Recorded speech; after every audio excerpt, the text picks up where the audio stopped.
네, 작년에도 이 세계 지리 문제 한 문제 틀렸다가 그거 고치는데 1년 걸렸습니다.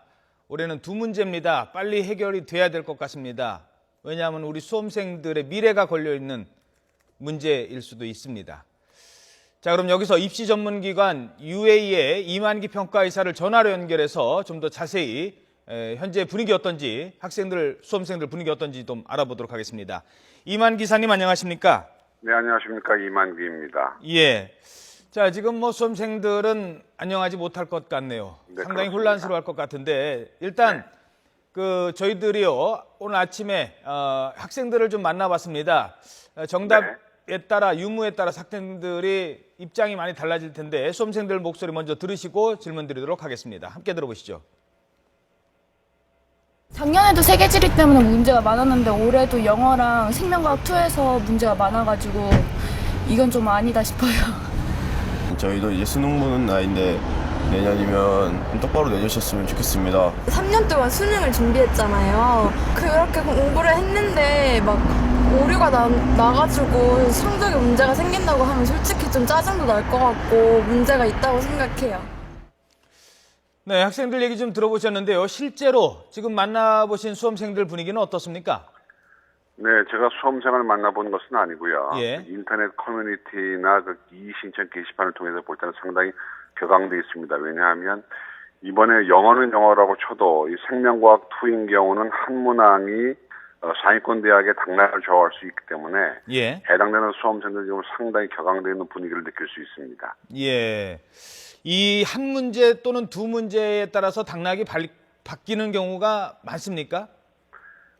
대체로 이제 생명과학 2는 자연계 수험생들이 보는 시험인데요. 예. 이 과목을 원래 2 과목을 제대로 안 합니다. 그래서 대부분 1 과목을 2개 하게 되는데 아하. 일부 의과대학과 서울대학에서 2를 지정을 해놨기 때문에 예. 보통 상위권 대학 수험생들은 화학 1과 생명과학 2를 많이 응시하게 되고요. 또 의과대학 지원자들이 많이 응시하는데 예. 이번 자연계 시험인 경우는 그 수학 B형이 상당히 쉬워서 지금 자연계 고득점자가 지금 한 군데 몰려 있는 상황인데 예. 그 상황에서 이 3점짜리 문항 하나면 당락이 바뀔 수도 있습니다. 특히 아마 의과대학에서는 상당히 영향력을 발휘할 것 같습니다. 그렇군요. 야, 그러면 이게 더 큰 문제가 될 수 있는 게 그렇습니다. 문제를 하나하나 좀 따져보죠. 지금 말씀하신 생명과학 2번 이게 효소의 생성 과정을 묻는 문제인데요. 제가 잘 모르니까 간단하게 좀 정리를 일단 해드리도록 하겠습니다. 이 문제는요, 젖당을 포도당으로 분해하는 효소의 생성 과정에 대한 문제랍니다. 자, 그런데 아까 말씀하신 것처럼 생명과학 2는 주로 서울대라든가 의대 가는 학생들, 공부 잘하는 학생들이 많이 보는 문제인데 이게 실험을 한 학생과 그냥 책으로 공부한 학생들이 다르답니다. 실험을 직접 해본 학생은 또 다른 문제를 제기할 수 있기 때문에 그렇다면 적어도 의대 준비한 학생들 중에는 실험을 통해서 책에는 안 나오지만 실험에는 그렇게 나왔다라고 알 수 있는 학생들이 많거든요. 자, 이사님 보시기에는 어떻습니까? 이거 상당히 좀 예민한 문제가 될 것 같습니다. 좀 전에 기자 리포트에도 나왔습니다만 이 논점은 크게 두 가지입니다. 한 가지는 교육과정을 벗어나느냐 안 벗어나느냐의 문제가 있고요. 예. 두 번째는 그 해당되는 보기의 선택지가 교육과정상으로 볼 때, 그러니까 일반적인 수험생들이 볼 때는 잘못된 것이고 예. 학자들이 볼 때는 그럴 수도 있는 거기 때문에 예. 그런 점에 이제 문제의 관점이 걸려 있습니다. 그러니까 그냥 평범하게 학교에서 EBS 교재나 교과서로 배운 수험생은 그 기억 선택지를 틀렸다고 볼 수 있고요. 예. 좀 더 깊이 공부한 수험생들은 학문적으로 그게 그럴 수도 있기 때문에 맞다고 볼 수도 있는 그런 미묘한 문제가 있습니다. 그러니까 깊이 공부하는 학생들, 적어도 서울대, 의대, 제가 학생들을 나누는 건 좀 죄송한 말씀입니다만 서울대, 의대 준비한 학생이면 과학 영재고요. 그런 학생들 이런 문제 실험을 통해서 할 수도 있는 겁니다. 그러다 보니까 더 억울할 수도 있다는 거예요. 아니겠습니까? 지금 이제 문제가 뭐냐면 이 생명과학 2의 이 문항 자체가 지금 학자들은 그런 조건을 주었을 때 맞을 수도 있고 안 맞을 수도 있다 이렇게 보는 것이고요. 교사들은 교과서에서는 그렇게 안 가르친다는 거기 때문에 더군다나 이제 정답률 자체가 10%가 안 됩니다. 그리고 예.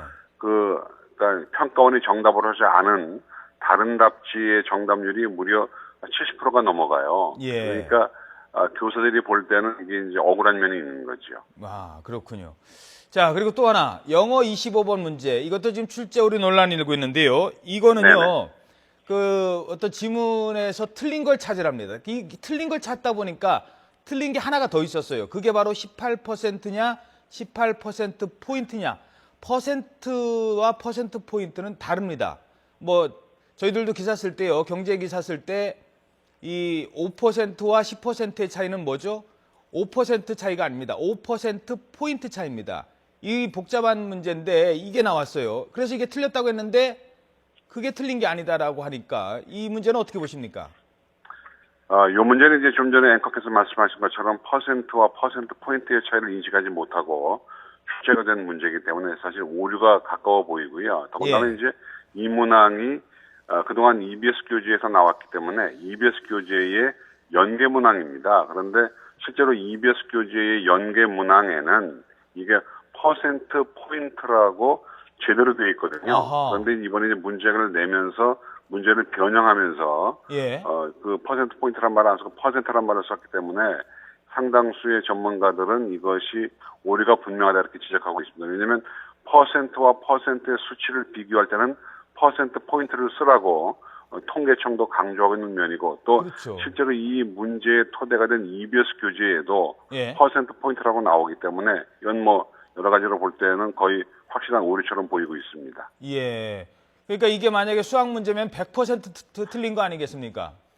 아마 그렇게 볼 수 있을 것 같아요. 더군다나 이제 이 문제는 EBS 연계 문항인데다가 EBS 교재에 퍼센트 포인트라고 되어 있기 때문에 예, 아마 오류가 있는데 이제 문제는 이 문제가 정답이 4번이고 4번 정답이 워낙 명확해서 수험생들이 5번까지 안 읽었을 겁니다. 그래서 정답률이 상당히 높은 문항이기 때문에 이 문제는 뭐 복수 정답 처리한다고 하더라도 크게 점수에는 영향을 안 줄 것 같습니다. 아, 그렇군요. 이 문제는 많은 학생들이 다 맞고 넘어간 문제다. 그렇습니다. 예. 네. 자, 마지막으로 하나만 더 질문 드리죠. 지난해에도 출제 오류 논란이 있었습니다. 세계지리 8번. 결국 소송 끝에 수험생들 피해를 인정해 줬습니다. 하지만 뭐합니까? 1년 지나섰는데. 이미 재수했고 이미 그 학교 포기한 학생들 많습니다. 이번에 더 많은 문제가 논란이 되고 있습니다. 자, 이러면서 출제 방식 자체를 좀 고쳐야 한다. 이런 지적도 있는데 동의를 하십니까? 원래 이제 미국의 저희 지금 수능 시스템이 미국의 SAT 시스템을 본받아온 건데요. 예. 미국은 그 칼리지 보드라는 비영리 단체에 의해서 문제 은행식으로 출제를 합니다. 그런데 저희는 그렇지 못하기 때문에 사실 근본적인 개혁을 하든가 아니면은 검토위원을 좀 더 늘리거나 아니면은 검토위원회 교사만이 아니고 교수도 검토자에 포함시키는 방안을 좀 논의했으면 합니다. 지금 검토위원회는 교사, 선생님만 들어가 있습니까? 그렇습니다. 교수는 출제를 주로 담당하고 있고요. 예. 검토는 주로 교사들이 담당하는 상황이기 때문에 사실은 좀 어려움이 있겠죠. 예, 알겠습니다. 네, 지금까지 UA 중앙평가이사 이만기 이사였습니다. 이사님 오늘 말씀 고맙습니다. 네, 고맙습니다.